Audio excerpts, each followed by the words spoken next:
Salam alaikum, si tu penses être une mauvaise personne, installe-toi et laisse-moi te raconter l'histoire d'un homme qui tua 99 personnes. C'est l'histoire d'un homme qui avait tué 99 personnes, mais une seule chose le préoccupait, savoir qui était le plus grand savant de la Terre. Après renseignement, on lui indiqua un moine et c'est alors qu'il partit aussitôt à sa rencontre. Arrivé là-bas, l'homme s'adressa au moine et lui dit: étant donné que j'ai tué 99 personnes, reste-t-il une possibilité de se repentir? Mais sans l'ombre d'une hésitation, le moine répondit froidement: non, tu ne peux pas te repentir.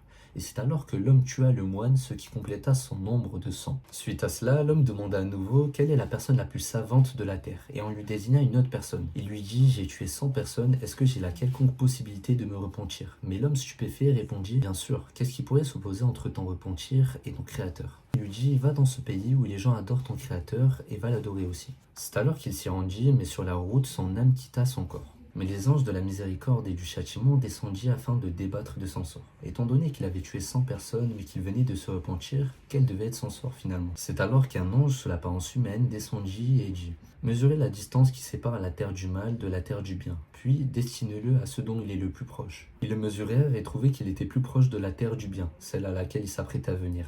Et ce sont les anges de la miséricorde qui prient son âme.